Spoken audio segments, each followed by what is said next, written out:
I think I'm a good person. I think I'm a nice guy. I think I'm personable.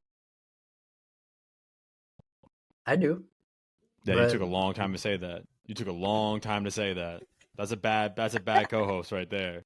Yeah. Mm.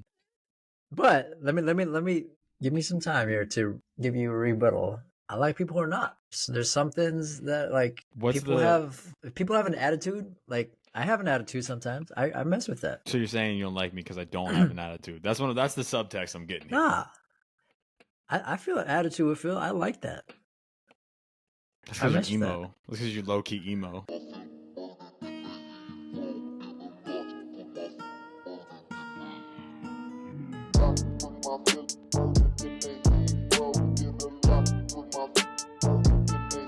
You might think JT be wearing beanies because it's just a Bay Area swag thing. No, it's because emo. Yeah, It is because I'm emo. it's because emo. Yeah, Bulls in the Bronx every day. Got him every day. Damn. All right, JT, what we got? What we got on the show today? Shout out Dr. Ramsey Nijem, Vacation Ram. Alter ego. Is what we're gonna call him here. Shout out Ram. We'll get you on an episode on this because we could talk days about this one. But he made a post saying if they can't do 10 push-ups, they don't need weight releasers on the bench press. And I was like, this needs to be an episode. Yeah. It's funny What how does the that mean, simple though? posts are the best ones. They're the best ones. First Right? off, I feel like Ram's been in Bali for 57 days. I don't He lives know there. what's going on. I'm jealous. That's just jealousy. That's all it is in my voice. See? So, Borrow that emo. so I'm back chasing. But essentially, what Ram's saying is don't put the cart before the horse in your training. Imagine being the first guy who put the cart before the horse. Absolute fool.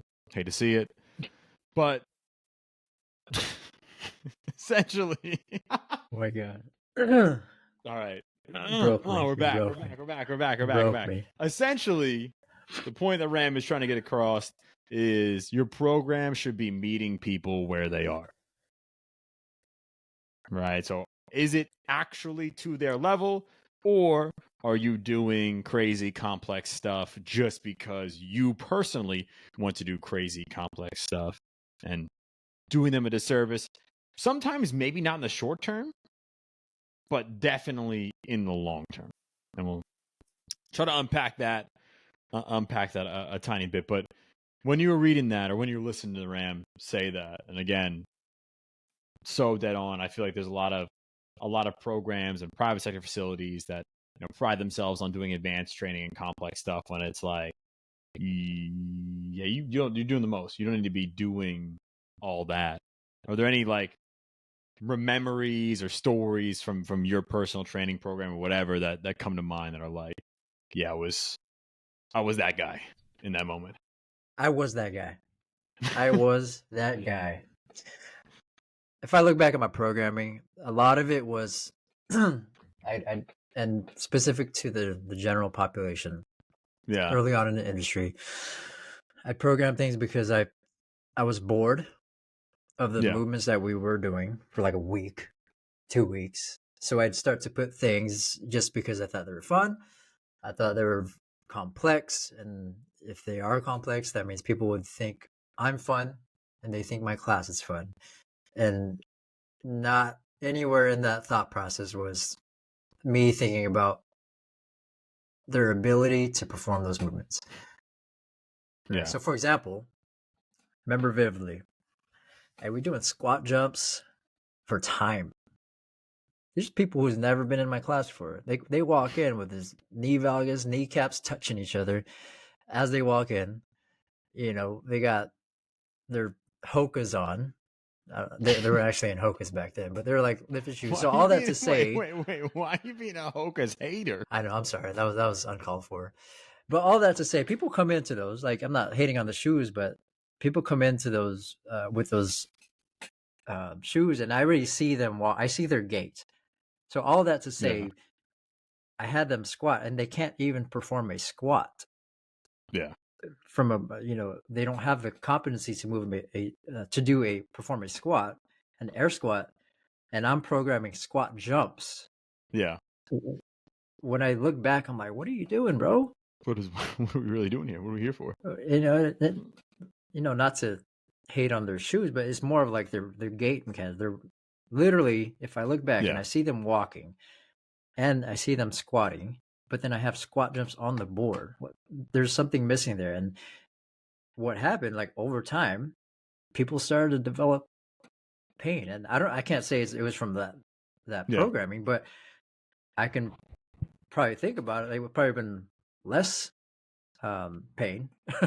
You know what I mean? So it would have helped, probably. It probably would have helped. So I think it's more of, why did I program squat jumps when they could even perform a squat, right? Even teach them how to do a squat. And if I look back, it was because it was fun. It's because I wanted to get them have fun, or things that did not involve the actual competency of movement for my clients. Yeah. So I'm like, my tail was tucked when I heard that quote, Ram, because I remember vividly. So that was just one example of many that I was like, we need to talk about this a little bit more. What comes out? What comes out to you? Yeah, I guess you can start with, one of the reasons why I was like, yeah, we 100% need to talk about this. And when you look at the advanced training methods, or I guess we could just call them advanced training methods, a lot of them are trying to solve a specific problem. Like, they're made for a very specific group of people in mind to solve a very specific issue. Thinking about how we program training and why we program training the way we do, the quote unquote basics of kind of just getting stronger linearly over time, that works for a long period of time. And it doesn't just work for, pure slow strength, like producing force in a gym against a barbell. It tends to be related to like sprinting and jumping and throwing performance in those novice and intermediate lifters. Like, as you're getting stronger generally over time and hopefully doing some other things, like, everything's working. You're getting better. So you can just do the basic stuff. Like, there's no need to do that advanced stuff. All those advanced things, like talking about weight releasers, my goodness, or some sort of like extenuated eccentric loading, some flywheel inertial training, like those things are designed to solve a very specific problem. And that problem is what to do when that basic, linear strength progression stuff stops working, right? Or your standard power training stops working, right? How can we move the needle now and give you a different stimulus that forces you to adapt? But if you're not at that point, then there's no reason to try to solve that problem, because it doesn't exist yet, right? So you might just be potentially creating a problem for yourself down the road, where it's like, oh shoot, we did, French contrast when you sucked at lifting, and now I've kind of burned that tool in the future because you've already done it for 2 years off and on. It's like, oh shoot, like, I've already used that tool when I could have just gotten the similar, if not the same outcome from just that quote unquote basic linear progression and doing some jumping and sprinting along with it. Like, so that's kind of the framework that I look at this with. And personally, the biggest one for me, just because it was painful, and I can't remember if I shared this before, but I think about Dmitry Klokov, one of the best Russian lifters of the 2010s. I mean, absolute legend. So coming up as a weightlifter, you look up to Klokov, you're watching his videos. They're sick. I still watch them. They fire me up. He was definitely taking steroids. I don't care. And I'm 1 or 2 years into weightlifting. I'm still learning to snatch and clean and jerk. Right. I'm very much an intermediate, if not a true novice. And I found one of his weightlifting programs online. And this is like a double day weightlifting program. And one summer I was like, yeah, this is it. I'm going to run Klokov's program and turn into a freak. And all I did was just get really, really, really sore. and marginally better at weightlifting. Because there's so much I didn't know yet, right? I was underfueled. I wasn't sleeping. I was partying all the time. Like, there's no that program's not for me. That program is for Dmitry Klokov after lifting for literally 20 years at a Now very high let me level. ask you this: when you did it, you say you're sore, Yeah. or you were sore. Did you feel like you progressed, or is this in hindsight that you did not? You feel like you did not progress as you should have. It's not like I didn't get better, but I would say in a 4 to 5 month period, it wasn't a significant improvement especially for an intermediate lifter. I'm talking like maybe 5 kilos on my snatch, maybe 5 to 10 kilos on my clean and jerk, which might sound like a lot. But again, as someone who's new to the lifts, like, technique was still bad. I probably could have just done like sets of 3 at 70% or 60% and gotten the same outcome. And pair that with just like a 5x5 squat and get the exact same outcome with like way less load on the body, right? So it's just like, is the juice worth the squeeze there? So Probably not. I'm not familiar with the program. Give me an example of what the equivalent of the program would have been if you're saying that's what you could have just done and got even better. Yeah, so it was essentially double day lifting. Morning was weightlifting derivatives. So morning was snatch and clean and jerk. And then afternoon was strength. So afternoon would be some form of front squat, back squat, maybe like a pull. So like a clean pull or a snatch pull, some upper body pushing and pulling, maybe some core work in there, things like that. So every morning, snatch and clean and jerk.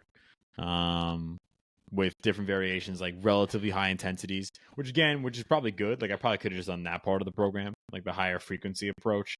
And then in the afternoon, it was like a bunch of weird like pause squat variations and weird pull variations with pauses and things like that. And again, it's just like the volume of training and the magnitude of stimulus is just way, way too high. Like, thinking about an advanced athlete, they need a big dose of stress to adapt.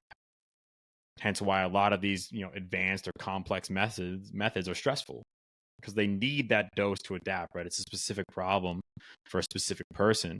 But for that intermediate, like, I just need to learn how to lift. Like, that's number one, right? I need to learn how to do the movements. And then number two, I need a pretty low dose to adapt. Like, my body's still very much learning how to coordinate muscular contraction in a squat, clean and jerk, snatch pattern. I'm still slow. I'm still like putting on muscle mass over time because I haven't been lifting that long, or at least like lifting intelligently that long. So it's like, I don't need this massive dose to adapt. So why am I trying to rush that and train hard? And I see a lot of people do that, where it's like, I want to do that crazy shit that I just saw on TV or Instagram or whatever. And it's like, well, you could get away with just going for a walk right now. Like, why don't you just start? Let's start there. Like, I wish I could go for a walk and get awesome gains. I wish I could do, 3x5 back squat and get stronger every week. But that ship has sailed. So it's like, I would do anything to go back to that ship. I love that shit. That was wonderful. Yeah. It's a wonderful time. It's tough because I think what I hear when you say that is, yes, it makes sense from a adaptation to stimulus standpoint, but I think one of the reasons of why we do that is because if we do throw the kitchen sink at somebody, like, they'll progress to some degree. Like you said, like, you still got a little bit better. And I think that's, I'm not giving an excuse, but I think that's where we fall in that trap of like, whatever I do, they're going to get quote unquote better. And that's that's a really good point. Cause like, all right, Rams example, let's go basketball, cause he works at basketball, and say we have high school players and they suck at push-ups, but we have some weight releases on the bench press, we got 25 pounds on the bar and we got 25 pounds on each weight releaser, and they're doing sets of 3. Are they going to get stronger? They will. 100%. 100%. Like you're saying. So it's like, that's the critical point there. But then it's taking the step back and asking yourself, is this worth the stress that I'm placing on them? Like, can I get a similar outcome with less stress?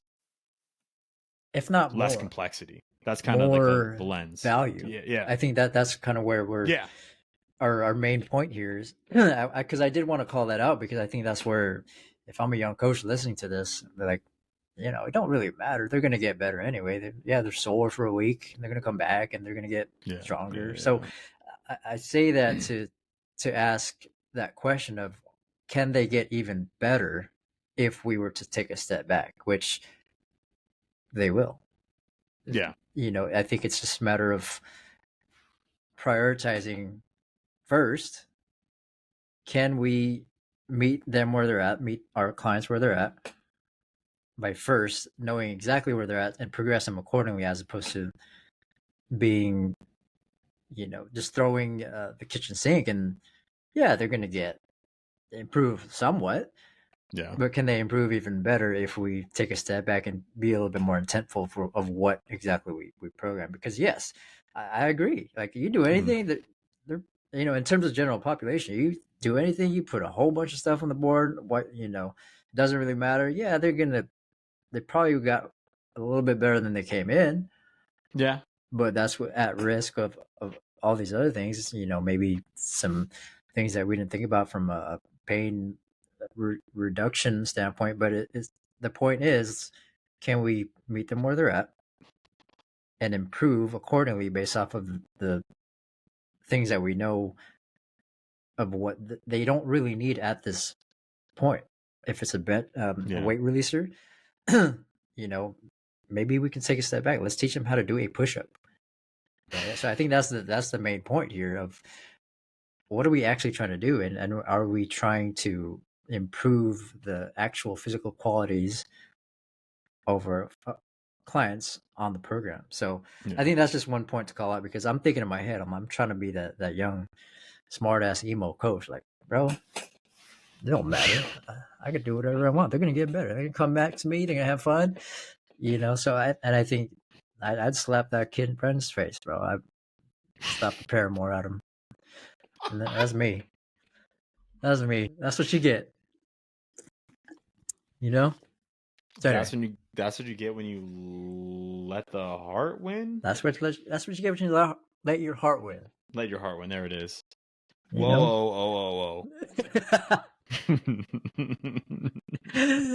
Oh my God. Right. Boy, bringing it back. That makes me think about when Triphasic was hot, blowing up. Everyone's reading Triphasic. They're putting Triphasic in their must-read books. I think there's good nuggets in there. Whatever, I'm not gonna sit here and be a hater. But so is that Triphasic behind you? You got me feeling. No, there's no Triphasic behind me. Here. There's no Triphasic. It's right here. There's no Triphasic behind me. I see it. But it's not a bad book. Not a bad book. But we're all reading it, and at the time I'm working at a corporate fitness spot, right? And we're working with members of the general population. Again, some decent athletes. Like, it's not like they weren't athletic. It's not like we weren't doing some advanced stuff. But it was like, let's do a Triphasic program for the Gen Pop, like this Gen Pop group. And it's like, putting this really complex, somewhat hard to understand for them, breaking from the norm of what we were doing as far as the session flow goes, and yes, it's not like people got worse. And that's the good thing that you called that out. It's not like people got hurt, but it's like, is this program really doing them anything? Like, is it really doing them any benefit beyond a more simplified approach that is designed with them in mind, like at their level, where they're at, that progresses them along that kind of continuum of becoming more skillful and being able to do more complex things, getting stronger, getting more powerful, whatever you're trying to do in your program. And again, it's like, that's one of the wrinkles that makes training the general population pretty challenging, because you can do a lot of stuff. Like, there's a lot of things that you could do with them that are fun, that are engaging, that, they're not getting worse, right? But I'd still argue that doing something a little more simplified is always going to be better than doing a bastardized version of something complex, because that better meets the person where they are. It better meets their needs. It better fits within their life, so they're not, having trouble sitting at work every day of the week because you got them running triphasic. You got them doing overloaded eccentrics when it's like you can't even squat your body weight yet. Right. Let's just work to that. Yeah. You know what I mean? Mm-hmm. So going back to what you first said, training Gen Pop. Yo, let's run triphasic for the programming. Mm-hmm. I think that is where we can take a stop sign here. Like, I think reframing that to, should we run triphasic? What are the implications of that? Does this make sense to who we're serving? I think if we start there, it'll solve a lot of problems, as opposed to making a statement and saying, let's do this with them. It's, should we? Can we? What can we think about before we actually implement these methods? Yeah. I think should we's the better question. Like, can we? Shit, True. We can do a lot of stuff. We can. You can. We can do a lot of stuff. Yeah. But should you? I think, and like being real with that, like being real and honest with that, like should we do this? Is this the best solution? Mm-hmm. Like, if I'm being honest with myself, no. Yep. So I'm gonna switch something different. It's like it's kind of a different. I think it's probably a different rationale for like an athletic population. At least for myself, working with athletes, I would see what other people are doing with athletes, and then be like, oh, that's really cool. It seems that they're getting stronger and faster. They really like that. I'm going to do that. Like, we had a semi-pro soccer team who should not have been doing French contrast training because they were weak, and they could have just done something way less complex, like just do plyos and just do like 5x5. Not even that, like 2x5, and gotten a lot better. And I was like, oh shoot, I'm going to do French contrast with the high school kids. Like, for why am I having a high school kid doing a banded accelerated jump if they can't even like do a counter movement jump? And granted, maybe it's a good progression, and like, not my point, but maybe it could have been a good progression if they were that bad at counter movement jump, unloading them a little bit. But they're still trying to figure out how to organize a trap bar deadlift. They don't need to be doing a trap bar deadlift into a counter movement jump, into a dumbbell jump shrug, into a band accelerated jump, because they're not getting any potentiation effect from that because they're so weak. They're just getting really tired. So it ends up being this whole big complex thing that's annoying to explain to a group of high school athletes. Straw manning it a little bit, but that was just my experience. Sure. And for what? Right. Did they get better? Yeah. Should I have done that? Was that the best solution to that problem? Probably not. Right. And I think to that point, like, I think a lot of us get away with getting accidental results. Oh, like, yeah, shoot, that wasn't my intention, but they got it. They, I don't think we'd want to progress in our career with accidental results, where we can do better and be intentful with what makes sense. What should we actually be doing in this program with the people that's in front of us? Yeah. Right. I think that's like low key a lot of training. Just accidental results. Yeah. Which will happen. Yeah, I mean, like, there's so much about the human body and adaptation that we don't know. There's a lot of uncertainty that we operate in. But if it's like purely in spite of you, in spite of the program, like, they're getting better. Yeah, and I think that's what happens, right? Going back, young Phil, young JT, people improved. People, you run triphasic with them. I run squat jumps for time, and they're not necessarily ready for that. But you know what? They improve their health. They improve their Yeah. fitness. Where if we look Yeah. back, like there's probably other things that we should have done to actually get them even more results or more valuable, results from that sense. So I think that's really the main point here. And I'm as passionate, I'm sure, as you are, and as much as Ram is, because it's the fact that we have this power, we have this responsibility in how we prescribe movement, how we prescribe exercises, how we prescribe programming that fits the people in front of us, right? And I think it's just asking those questions. Should we do this for this person? Okay, make a flow chart for yourself. Like, why not? And then you just go from there. There'll be accidental things that happen, but it's one of those things. I still try to take a step back too, because I be seeing some cool stuff on Instagram, bro. I'm like, oh, this is dope. And it's like not hard to convince yourself of it. Right. Like you can do mental gymnastics and convince yourself of a lot of different things. Like, you know what? Maybe triphasic is a good foundational program because you learn the lifts during the eccentric phase, and then you hone positions during the isometric phase, then you get stronger during the concentric phase. Like maybe this is a good idea, and then it ends up again not being triphasic. You just end up doing different tempos, and like that's okay, but like it's not the true not the true representation or implementation of like a program like that.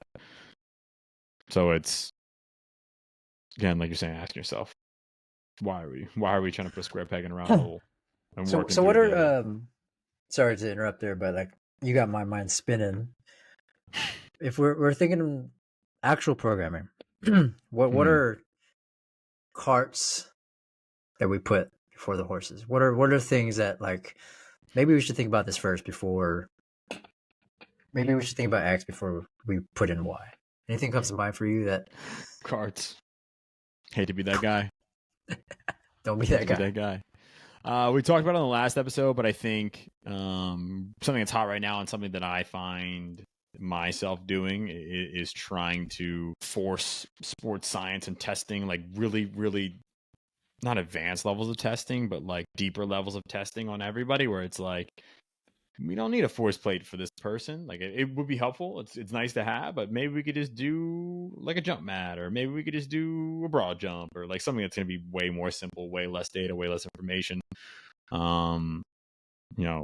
I think that is something that people utilize without thinking about how they're going to utilize and how they're going to manage the data and what data they need and what metrics are valuable and how it relates to performance or health or whatever the thing they're trying to train is. So I think that's a big one right now that I see a lot, is trying to get the most advanced or intricate testing software, equipment, whatever it is, when it's like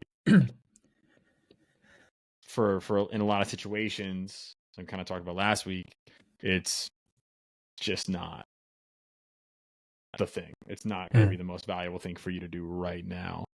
And, like we talked about, I guess the other one that jumps out is just, we talk about it a fair amount, but taking the things that we see an advanced person doing, oftentimes it's probably exercise selection.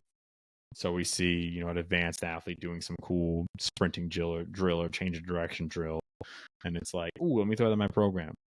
And sometimes it works, like sometimes it hits, right? Whether it's like a fun iteration of a game or a simple drill. But then other times it's like, damn, I probably don't need to be doing overspeed training with this 14-year-old.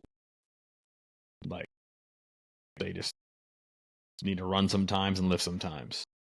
And that's the right stimulus right now. It's like, if you have a headache, you're probably not ripping morphine. Will it help the headache? Yeah.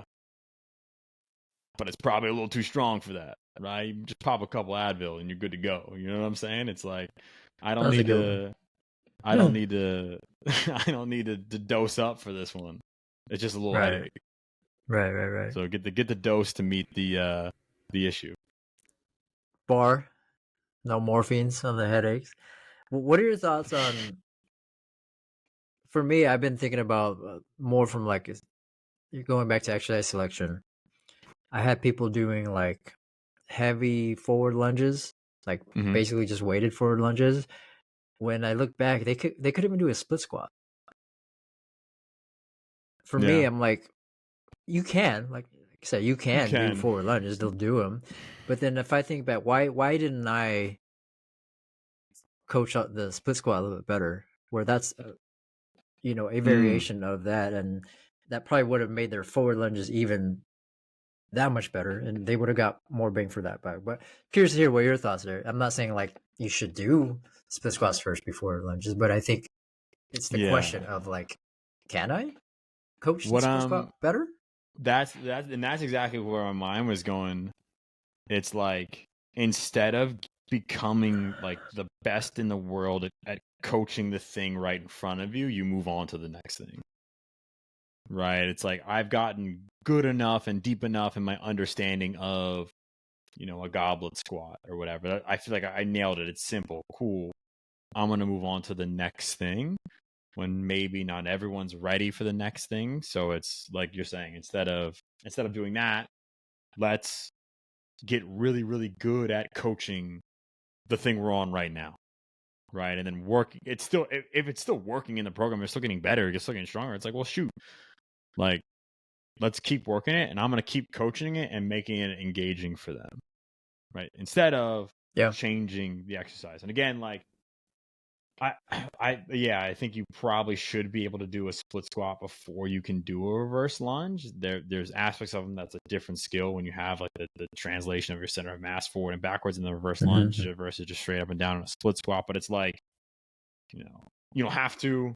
Like, I generally don't love the, you got to do this before you do this, and then you got to do X amount of this before you do this. But like, I think it's helpful. It's like a helpful frame. It's not right, but it's a helpful framework. It's the question. It keeps you from doing dumb stuff, generally. It keeps you from progressing too fast. Yeah. 100%. So, is it useless? No. I think it's like, in coaching, we've gotten to a point where it's like, we don't need that to make decisions most of the time. But, as a new coach in the field, like, something like that is, helpful. It's helpful for me. Yeah, for sure.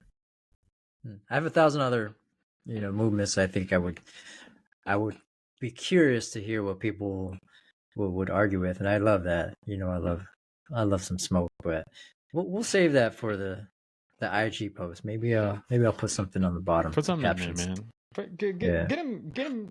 Get him going in the captions. Yeah, but you have one key take home that I'm like, man, you're right. Is it the Wale quote? No, I like that one too, though. That's like the first thing I wrote down. I guess we fiend what we don't need, Wale. I guess we fiend what we don't need. That's a shout out Wale. That's a bar. He's one of my top 5, by the way. No, are people bored or are you bored? That's a bar. Wale in the top 5. I hate to try to make something objective, but Wale in the top 5 is psychotic. Bad's a good song though. Bad had me in a chokehold. Wale is top 5, my friend. Trust me. You're out of control. I mean, I like the album About Nothing. I like the mixtape About Nothing. I'm a big Wale fan. JT, you are out of control right now. I'm very much in control, my friend. Wale is up there. Don't sleep. I promise you, don't sleep on him. Is Wale a top 5 rapper? Vote somewhere. DM JT. I don't need the vote. I don't need the vote. Let's go back. Don't make this about. Don't make this about nothing. Don't make this about nothing. Don't make this podcast about nothing. All right. No, but the big take home. The question to ask yourself: are your people bored or are you bored?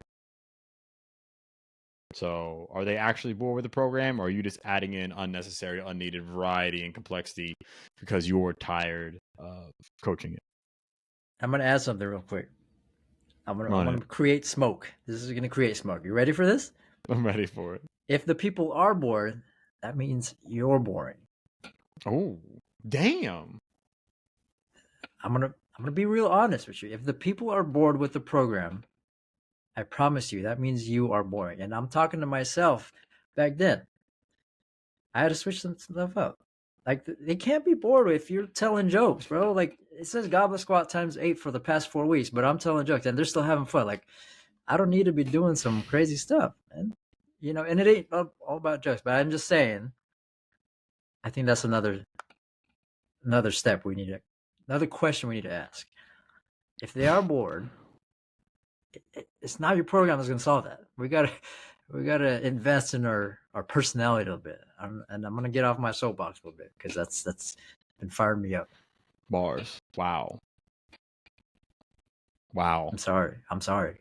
First Wale, then that is a lot. I'm unpacking a lot. Then that was good. I'm just unpacking a lot here. Hit me with a lot of stuff all at once. That's the Lotus Flower Bomb, my friend. Let's close it out there. Okay, nope. Yeah, we're done. yeah, we're done. All right, JT. Your turn. Man. What you reading? What am I reading? That's a very good triphasic. Can I say triphasic? No, you're not reading triphasic. Indistractable. That's probably one of my favorite books right now. It's by Nir Ayel. It's take a right turn here. It's about how to focus. It's I love my productivity books, but you do. He brings a different lens of why we're distracted, like we is in our world, and how we can think about it in a different lens. I'm gonna leave it at that. Indistractable. Okay. If you're distracted and you need to lock in, you need to focus, get that book. Trust me. I like the book. He's like, it's like 300 pages or whatever, and they're all blank. It's just the first page. It just says, "Just lock in." And that's it. Is that a real book? No, but I might make it. Pushin P. Just lock in. Like, it's just our pictures of us. Pushin Performance new coach's guide, like the new coach's guidebook to the galaxy or whatever, like some catchy title, and literally it's like this big massive textbook, and like we're hyping it up, and it literally just on every single page it says "Just lock in." Oh man, I would hate to buy that if it was like $13.99 for all the pages. It's like, how do you handle new clients? Lock in. Like, the secret to program design. Lock in. Like, it's just. If there's questions like that, I'd lock in with that. Just lock in. But is that wrong? Is that not the answer? Just lock in. Just lock in. Literally lock in. Oh, you're right. I'm not locked in right now. That's all it is. That's why we're not. Lock in, bro. Damn. Let's land this plan before it just goes to Area 51, bro. CoachJT.m. No, CoachJT.hp. I switched it up on IG. CoachJT.hp. .hp. Switch up. You can find me on IG at Nashville. You can find the show on IG, YouTube, and Threads at Pushin Performance with no G. As always, if you're rocking with the show, please leave your boys a 5-star rating. Drop a review on why you like the show so much, how it helps you lock in. Share with a friend, share with a colleague, share with someone that you think could level up. And as always, until next time. Peace. Lock in, please.